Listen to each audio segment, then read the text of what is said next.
welcome to another episode of Jim's Allotment Garden.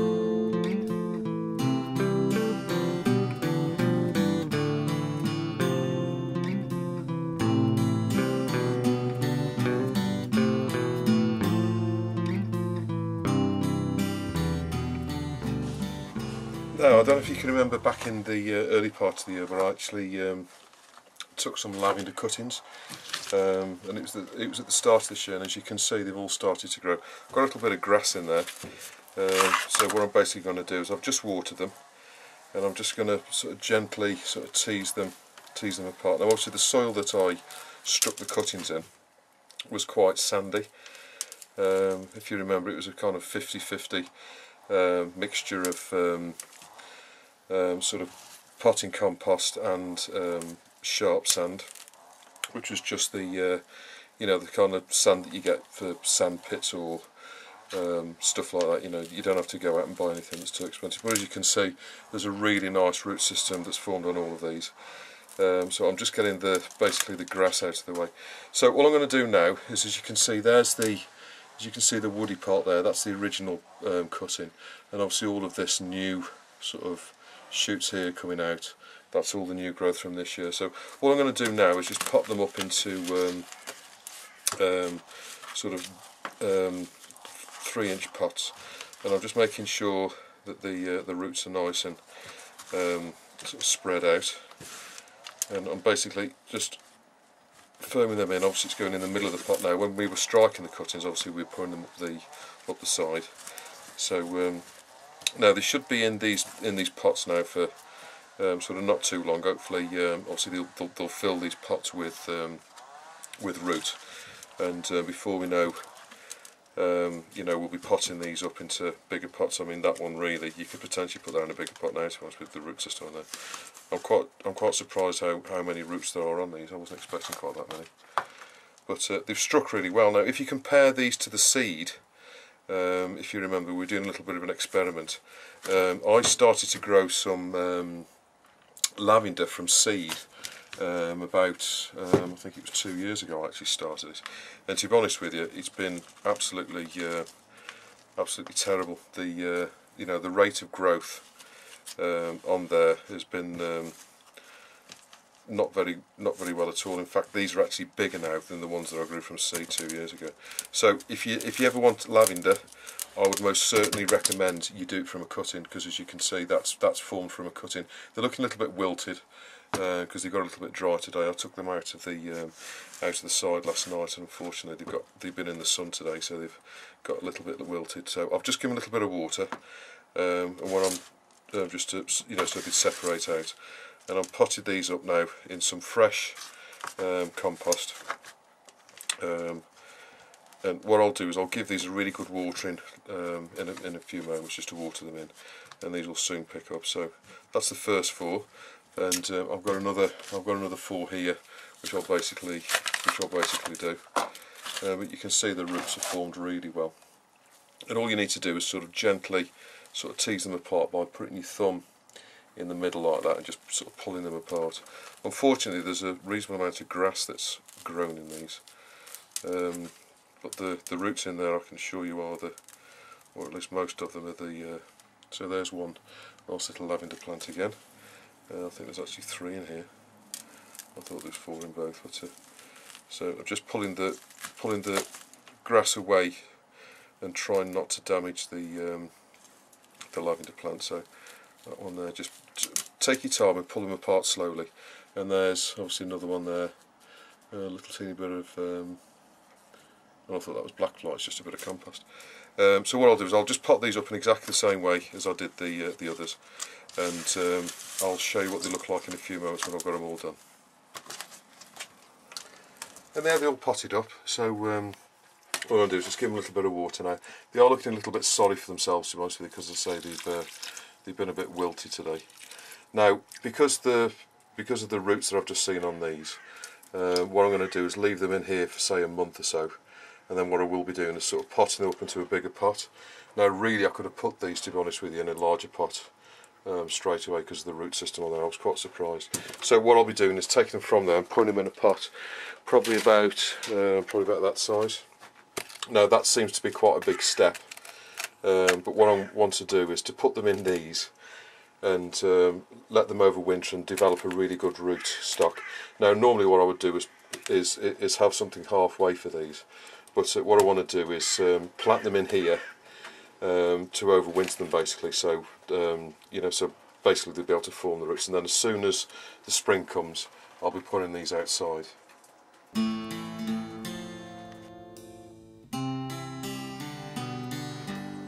So then, as I've not done a tour for a couple of weeks or so, I just thought I'd just quickly show you around and see what everything's looking like.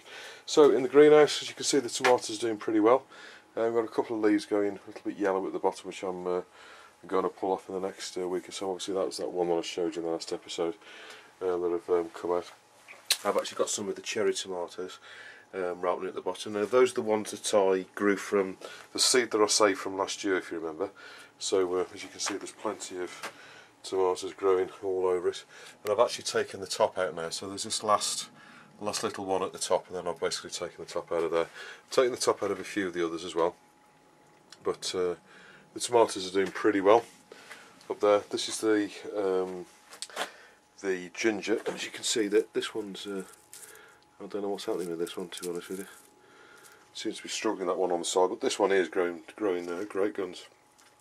That's sort of almost sort of 4 foot high now, and we've got another sort of spur coming out of the side there. As you can see, that's the actual ginger at the bottom, so that's going really well. I'm sort of watering this sparingly, to be honest with you. I'm sort of watering that every sort of 3 or 4 days. I've got a few tomatoes that I took off, and I've just got those ripening, and everything on here is looking okay. I've got plenty of cucumbers. I've actually had about I think it's 14 cucumbers now, and they're still growing merrily. I have had a comment, I can't remember who it's off, but the comment on the leaves, apparently it may have got too hot in here for them. So to be honest with you, last week I did have the windows shut because of the wind, and I'm wondering if it got a bit too hot in here for them. So that's possibly why the leaves have gone yellow. The grapevine's all the way to here now, so we're only kind of that far away from the end. So another sort of 3 foot on there, and I'll take the end out. The second one is here. As you can see, that's managed to wrap itself around at the top there actually. So I'll have to pull that off and bring it back down onto here. So what I need to do is I'll notice there's a couple of sort of side shoots forming on there. So what I need to do is just go along. I did cut a couple off the other night, but I just need to go along there and trim those back. That's the greenhouse. The pepper's still looking a little bit sorry for itself. I'm not quite sure why. That's possibly the heat again, to be honest with you. Those are the spinach that I put in on the last video, and I've managed to I've been weeding the onions today, and I've actually managed to pull a few out. So I've basically put them over here to dry. Because I've pulled the roots off, there's no real point in putting them back. Obviously these ones are only small, but I'll be able to use them in some way or other. So I'll just get back over here. So that's the greenhouse anyway. The hollyhocks are doing really well. They've sort of really picked up since I've potted them on. And I haven't got around to doing the other plants here. Obviously there's the Nicandra plants over there that I need to pot up, but because I've been doing the roof and stuff like that, I just haven't got around to doing that. So anyway, that's the greenhouse.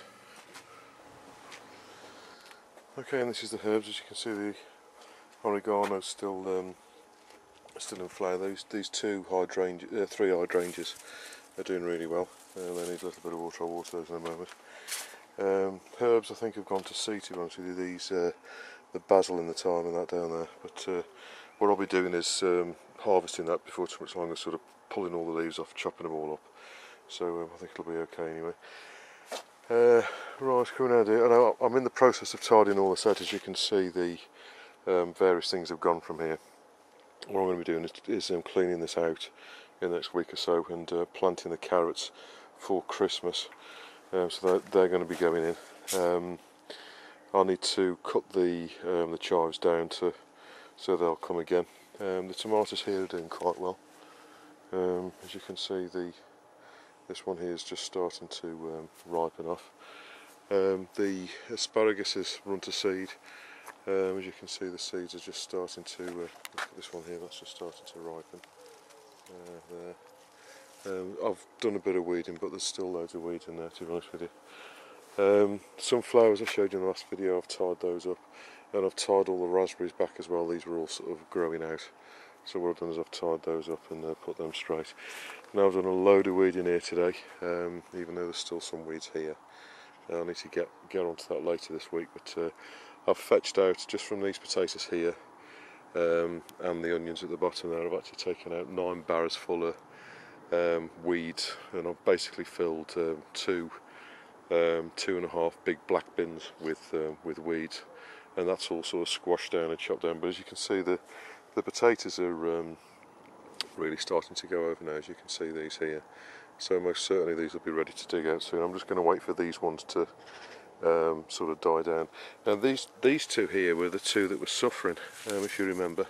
This one and this one were really suffering, but this one's most certainly grown and is doing alright. So what I'll probably do is take these first 2 rows out here, because these seem to be you know, most certainly ready to go. I'm just waiting for these last few here to go over.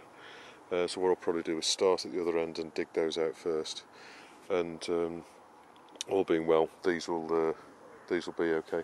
But what I tend to do with potatoes is leave them in, most certainly this time of year. The best way to store potatoes or to keep potatoes, in my mind anyway, is to leave them in the ground.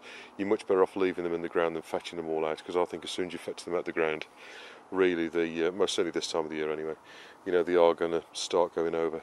What I tend to do is leave them in the ground till sort of September time, and then fetch them all out, dry them off, and then, you know, the weather's still warm enough then to dry them off and get them into sacks for the winter. But you know, most certainly for August, what I tend to do is leave them in the ground and just dig them up as I need them. So that's this sort of top bit here. Just a quick note on these shoots are starting to sort of take off here and here. However, these trees haven't grown anywhere near as much as I expected them to this year. But the one thing that I have noticed is on the Justerberry, the Justerberries, look. I've noticed there's quite a lot of side shoots coming off the ones that are going sideways. So what I need to do is trim these back, so it doesn't sort of form into a. Obviously, it's trying to do its natural thing of form into a bush. So what I need to do is trim anything that's not, you know, in the regime of in sort of pleaching. What I need to do is, you know, most certainly trim all that back. And this one here, this shoot here, this is the one that I want to go sort of along like that. So what I need to do is sort of just sort of strap this up a little bit whilst the wood's still soft. You know, when it's green and soft like this, what you need to do is get it into the shape you want it. And obviously these here as well, these need to be brought down and sort of tied down onto the strings. Likewise with this one here, that needs to go down like that. If the wood is sort of hard, what you need to do is do it gently and do it a bit at a time. So don't sort of strap it down onto the wide. Just get it as close as you possibly can do, without putting too much stress on the wood, and then you'll be okay. The one thing I've had to do here, just whilst we're here, is I've had to pull this sunflower over because it was starting to catch the anemometer or the wind turbine, whatever you want to call it.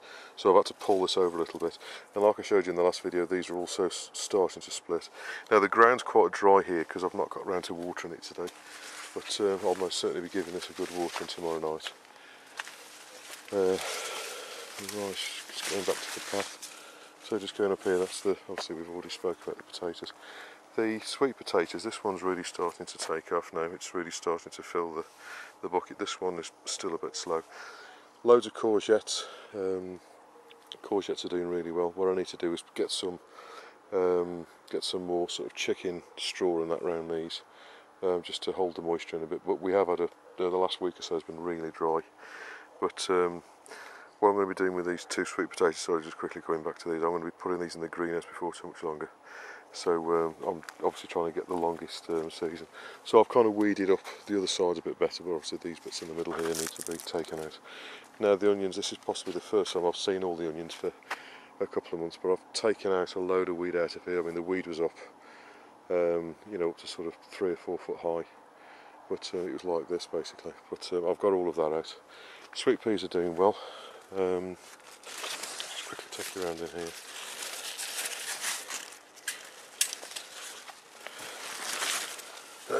What I will be doing in the next few days actually is getting some wood chip, and I'm going to put some wood chip up the middle here. The reason for doing it, to be honest with you, is when I come in here with the sprinkler, it's a bit treacherous walking in and out, as you can see where I've kind of slipped in the mud. So what I want to do is put some wood chip down here. Obviously it'll be good for the composting anyway, but it'll you know, save me slipping over. But I need to do a little bit of weeding in here. As you can see, there's some weeds here. The peas are starting to fill, as you can see. They're not quite sort of March 2 at the moment. They're not quite filling out, but again, they need to be watered. I just haven't got around to doing it tonight. But the sweet peas are doing really well. We've got loads of blues, reds and whites. There's a couple of weeds I need to take out as well. But those are the sweet peas. There's another big weed here. Look. I will get around to doing all the weeds eventually. The Nero kale's done really well. I need to start picking some of this now, to be honest with you. It's trying to eat everything all in one go, I suppose. But we've been eating quite a lot of this kale. That's done quite a few meals so far. But the Nero kale, we've only had one or two meals off that. So that's the first tunnel. That's looking all right. These sunflowers are starting to take over the door a bit. I'm going to kind of pull it out of the way as I shut it. But anyway, the sunflowers are starting to form heads, as you can see there. Not quite forming into actual flowers yet, but we're certainly getting there. And this one at the end's got a flower, and I'll show you that in a moment. Right, this is the second tunnel. Again, what I'm going to do is put some wood chip up the middle here, just to make it easier to walk. I have done a bit of watering in here, as you can see. There's a bit of water, but we've had really dry weather just recently. I've had quite a few more sort of leaves going sort of yellowy on the purple sprouting broccoli, so I just want to sort of clear that up a little bit. Not quite sure why, to be honest with you. I don't know if the mole's back and he's been pulling up the ground a bit, but so put some wood chip down in here. Obviously that's going to help with the moisture as well. In fact, that looks like a molehill there. Nope, just the ground actually, it's uneven. Now the normal broccoli, what I have noticed is I've got a little bit of caterpillar damage.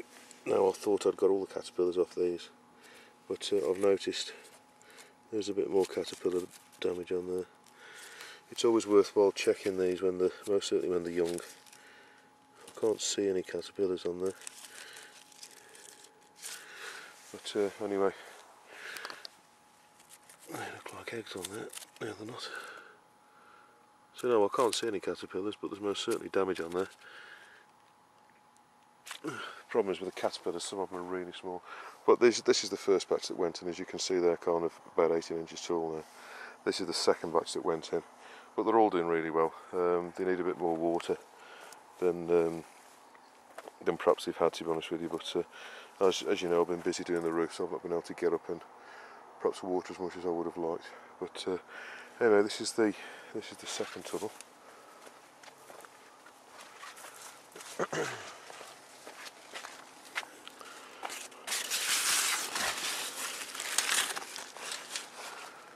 So here are the first few sunflowers. That one's sort of doing quite well there. I've got another little one forming here. Also they're quite small. This is the one that's got multiple multiple heads on it. In fact, you know, I've got one here. There's actually a couple on there. There's a little teeny weeny one there, and there's one here. I've watered all of this tonight. I've had the sprinkler on here. Those are the parsnips, turnips. The turnips are doing really well. In fact, to be honest with you, I think the turnips are going to be ready soon. There's the turnip there. Look, that's probably about 4 inches across. So I need to pull some of this out to give the spinach a bit of room, really. But so what I'll probably tend to do is take this first row out, the row on this side out first. And then also I need to get these weeds out as well. And the beetroot is coming on really well as well. I don't know if you can see, but that one there, that's about, I don't know if you can see that in the light, that's about 3 inches across.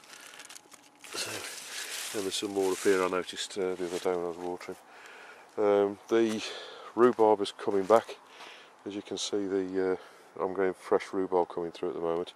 So I'll be picking a bit of that in the next few weeks. Now the pumpkins, I was only going to leave one of the pumpkins on these plants here, because these are the giant, what they call giant Atlantic. But what I've actually done, I've actually got 2 pumpkins on there, and because that one got nobbled by the mole, I think what I'm going to do is possibly leave 2 on each plant rather than because I don't need massive pumpkins. I just need enough. I've got 3 kids, so obviously want at least 3, and I've got another one here coming, so there's some little pumpkins on there as well. But the gourds are coming on a bit better. Now, one thing I have done here, as you can see, I've put straw down all the way around there. That's basically to try and keep the moisture in this hot, dry weather we're having. I've put another load of chickpeas in since I last came round.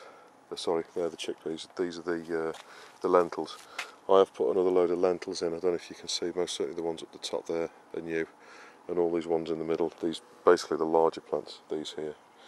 I've put another load of them in because the first lot didn't do particularly well. The chickpeas are here, and I don't know if I can find you some, but I have actually seen a couple of chickpeas. There you go. That's a chickpea. So in each of those pods, there's actually 2 chickpeas. So what I need to be doing is, before too much longer, coming up and picking them off. But if you look at some of the branches, they're quite sort of laden. There you go, there's another one here, look, one there. So they are coming. The calendulas have done really well. I have been pulling some of the heads off, but I've not got up to pull them all off. But they're actually closed at the minute because it's going dark at the moment. But they do tend to close at night. But I have had some quite pretty ones. That's quite a nice one. And I saw quite an interesting one earlier on down here. One that I've not seen before. Where is it? I can't see it now, it's closed, but it looked kind of similar to that. It was quite pale with a dark bit around the edge. But anyway, they've done me proud again this year. I've also got this other gourd at the end here. This one seems to be doing quite well. Gourds tend to do well when they're crowded. As you can see there, look, there's one down there. I'm not sure if it's a pumpkin or what, to be honest. I need to find the label of that one. It's in there somewhere. Now, there's the sweet corn. Sweet corn doing well. I've got some sweet corns forming on the side, and I've actually got an albino one here. It's not very strong, but that one there has got absolutely no colour in its leaves. But anyway, that's the sweet corn. It's coming on.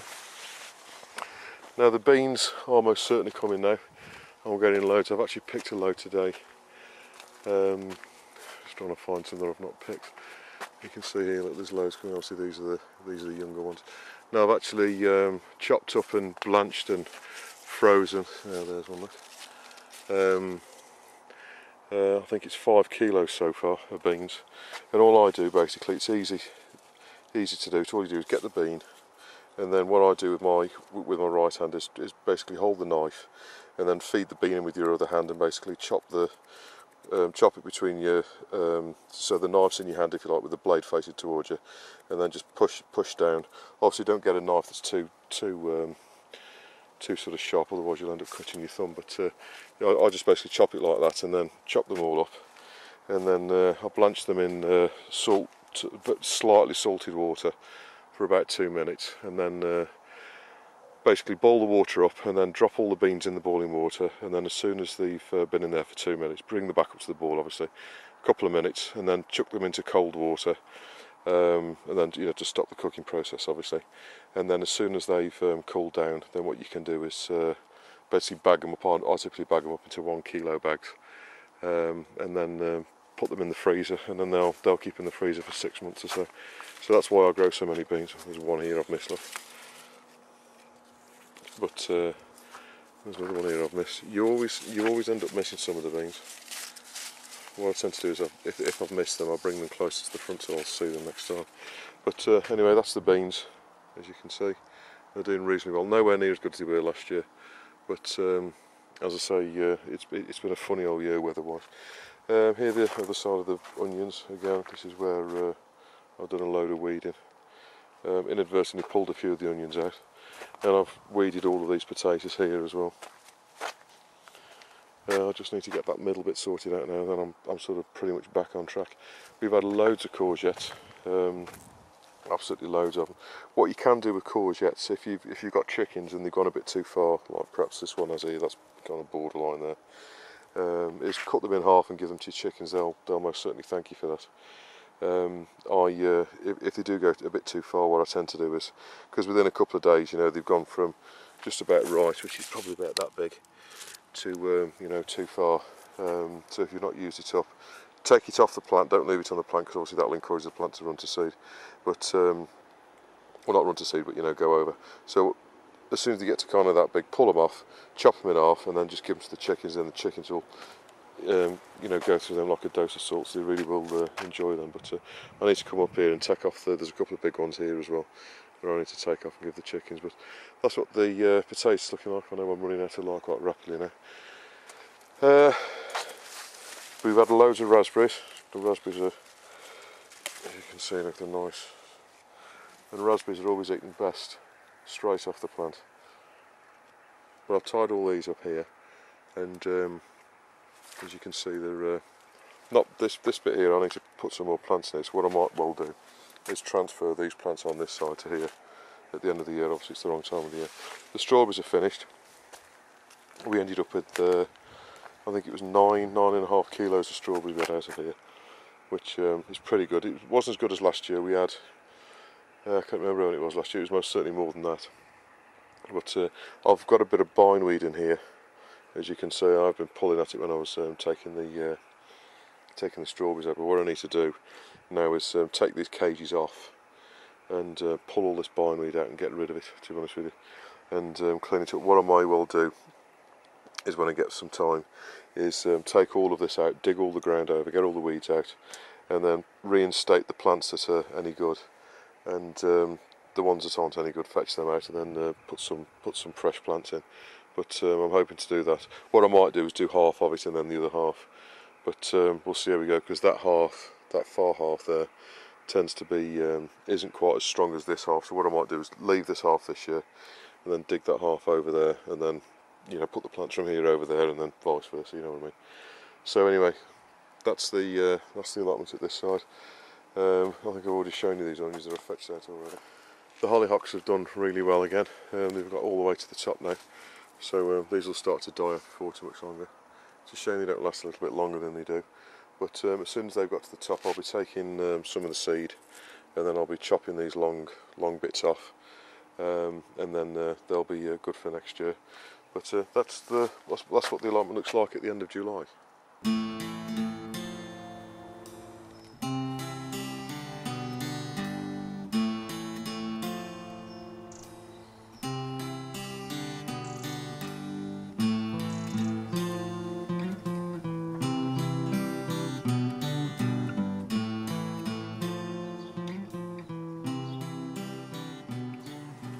So, I hope this episode of Jim's Allotment Garden has been of some use to you. Please don't hesitate to put any comments or questions you've got below, and I'll always get back to you. And I'll see you on the next episode of Jim's Allotment Garden.